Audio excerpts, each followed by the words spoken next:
হয়, ব্ৰহ্মপুত্ৰৰ যি কালৰূপ অৰ্থাৎ যি গৰাখহনীয়া ইতিমধ্যে আৰম্ভ হৈছে, সেই গৰাখহনীয়া ইতিমধ্যে অব্যাহত আছে আৰু তাৰে আমি প্ৰতিটো বাতৰি ইতিমধ্যে প্ৰাগ নিউজৰ দৰ্শকসকলক দেখুৱাইছিলোঁ আৰু আজিও আমি একে পৰিস্থিতি দেখুৱাব। কিছুমান দৃশ্য কেমেৰা পাৰ্চন গুলজাৰক মই দেখুৱাবলৈ অনুৰোধ কৰিম। এয়া যি ব্ৰহ্মপুত্ৰ ইয়াৰ পৰা 1 কিলোমিটাৰ নিলগত আছিল আৰু আজি যি গৰাখহনীয়া, এই গৰাখহনীয়া 1 কিলোমিটাৰ অতিক্ৰম কৰি পেলাই এইখিনি আহি পাইছে আৰু যিসকল ৰাইজ ইয়াত বসতি আছিল, যিসকল জনতা ইয়াত বসতি কৰি আছিলে, তেওঁলোকে ৰাতি ইয়াৰ পৰা পলায়ন কৰিবলগীয়া হৈছে আৰু পলায়ন কৰিছে আৰু তাৰে দৃশ্য আমি দেখুৱাইছিলোঁ।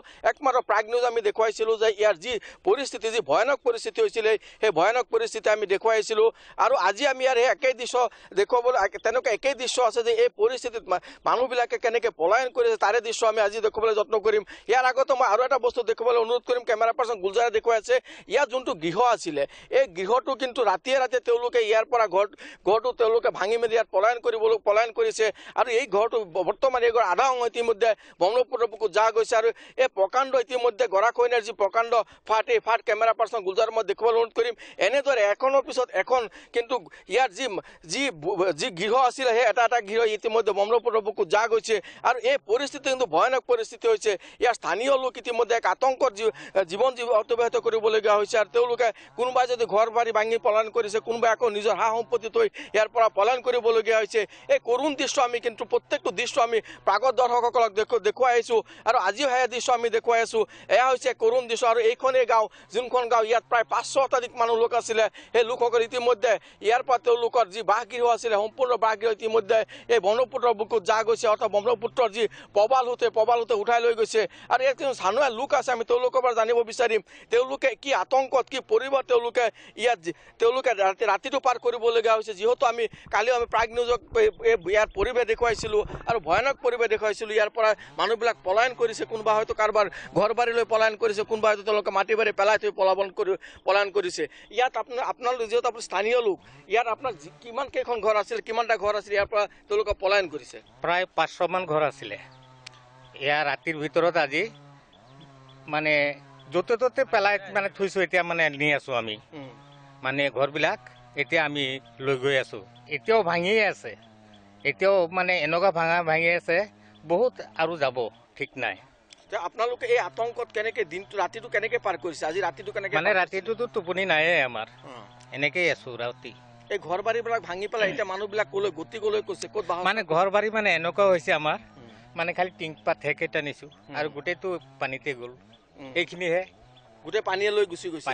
এতিয়া 500 মান মানুহৰ ঘৰ বাৰী ইতিমধ্যে উঠাই লৈ গুচি গ'ল। 500 ওপৰ হ'ব ঘৰ লৈ গৈছে। এই মানুহখিনি এতিয়া বৰ্তমান ক'ত আছে?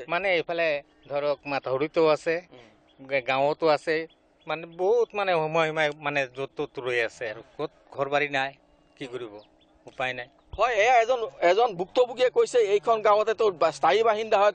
ইতিমধ্যে এইখন গাঁৱৰ পৰা 500 মানুহ ইতিমধ্যে তেওঁলোকৰ ঘৰ বাৰী পেলাই থৈ পলায়ন কৰিবলগীয়া আছে আৰু সেই ঘৰ বাৰীবিলাক ইতিমধ্যে ব্ৰহ্মপুত্ৰৰ বুকুত যা গৈছে। আৰু মই য'ত উপস্থিত আছোঁ, এটা ভেটি হয়, কোনোবা মানুহৰ ঘৰ আছিলে আৰু এই ভেটিটো মই দেখুৱাইছোঁ, কেমেৰা পাৰ্চন গুলজাৰে দেখুৱাইছে। এইদৰে মাত্ৰ ঘৰটোৰ এটা অৰ্ধাংশ ইতিমধ্যে ব্ৰহ্মপুত্ৰৰ বুকুত সোমাই গৈছে আৰু বাকী কিন্তু হয়তো অলপ সময় পিছত ইয়াৰ পৰা ভিতৰৰ ব্ৰহ্মপুত্ৰৰ বুকুত যাব আৰু মাত্ৰ কেইটামান পোষ্টহে আছে, কেইটামান খুঁটাহে আছে।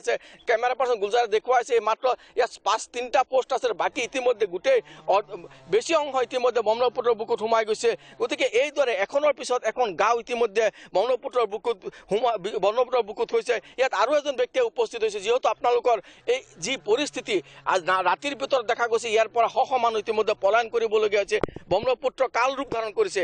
গৰাখহনীয়াই ইতিমধ্যে বহুতৰ ঘৰ বাৰী উঠাই লৈ গৈছে, আপোনাৰো নিশ্চয় ঘৰ বাৰী উঠাই লৈ গৈছে। আপোনালোকে কি পৰিস্থিতিত আছে?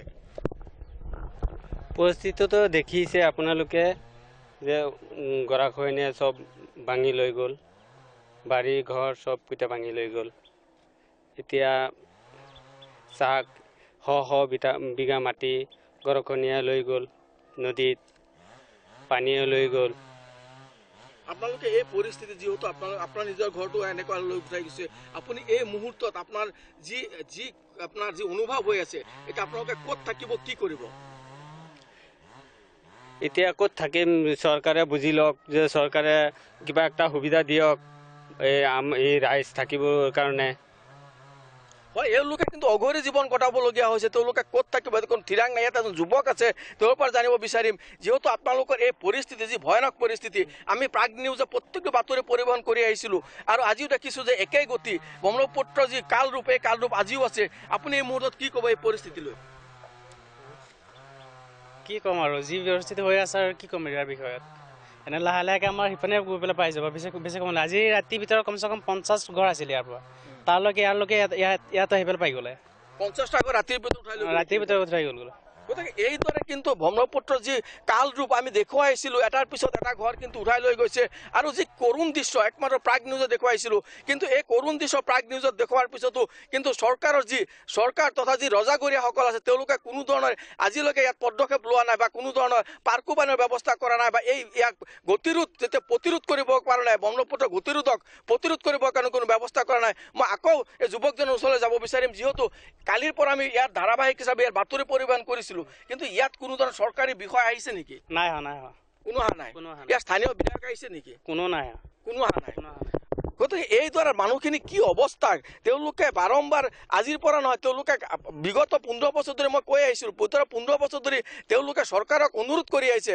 দাবী কৰি আহিছে যে তেওঁলোকৰ স্থায়ী এটা সমাধান কৰি দিয়ক কিন্তু আজি যি কালৰূপ ধাৰণ কৰিছে হয়তো 15 বছৰ পূৰ্বে যদি ইয়াৰ সমাধান কৰিলে হয় ইয়াত যদি নিৰ্দিষ্ট এটা বান্ধ দিলে হয় হয়তো এই মানুহখিনি আজি ইয়াৰ পৰা তেওঁলোকে ভূমি এৰি পেলাই তেওঁলোকৰ ঘৰ বাৰী এৰি পেলাই ইয়াৰ পলায়ন কৰিব নলগীয়া হয় নিশ্চয় কিন্তু এটা কথা উল্লেখ কৰিব লাগিব যে মই প্ৰতিটো বাতৰিতে মই কৈ আহিছিলোঁ যে ইয়াত প্ৰভাৱশালী মন্ত্ৰী আছিলে প্ৰাক্তন মন্ত্ৰী ৰকিবুল হুছেইন আছিলে তেতিয়া প্ৰভাৱশালী মন্ত্ৰী আছিলে তেওঁ যদি নিশ্চয় সেই মানুহবিলাকৰ কাটৰ অনুৰোধ যি কান্দোন তেওঁলোকৰ যদি অলপ শুনিলে হয় হয়তো এই মানুহখিনি আজিৰ এই দশা নহ'লে হয়